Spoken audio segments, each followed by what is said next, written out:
Hi, my name is Nicholas Corral, and I will be showing my PowerPoint presentation on a data analysis report. So, the problem statement. Our goal is to determine whether advertising spending can reliably predict sales revenue using a simpler linear regression model. And later on, you will see that model. So, the research question is if we could predict the business annual sales revenue and based on its advertising spend. So, to see if they have a correlation with each other. Now, the variable's interest is the independent variable is the advertising spend, and the dependent variable is the sales revenue. Now, for data collection and preparation, I gathered a data set of 20 businesses recording their advertising spend and sales revenue over a year, and there was no missing values present.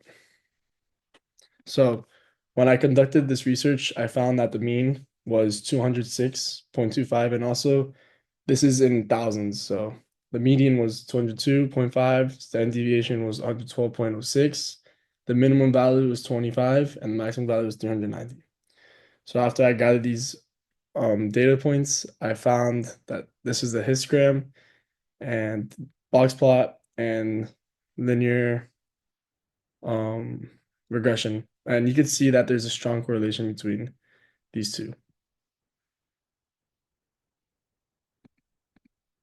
For data analysis, so we had a linear regression model, and after doing this, we found that the equation was y hat is 7.42 plus 3.79 x, where the intercept is 7.42.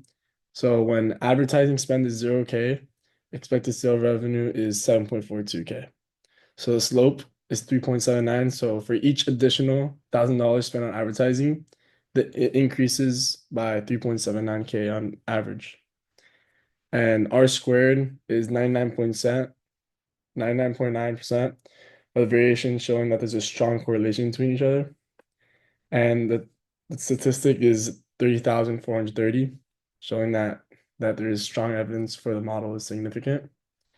And the residuals appear randomly distributed, indicating that the linear regression is appropriate. Now, if the residuals were not randomly distributed, then it wouldn't be appropriate. Now, the t-test for slope, it confirmed that the slope is significantly different from zero, meaning that the advertising has statistically significant effect on the sales revenue. So for interpretation, the model strongly supports that higher advertising spend leads to higher sales revenue, as we saw. The R squared value, 0.999, shows that there's almost a perfect linear relationship, showing that strong correlation with each other. And the positive slope, 3.79, shows that when sales revenue increases, so does advertising spend. Now, in conclusion, the businesses can use this model to estimate expected revenue based on their advertising budget. The strong relationship suggests that investing in advertising is best for increasing revenue because of that strong correlation with each other. Now, thank you, and that's it.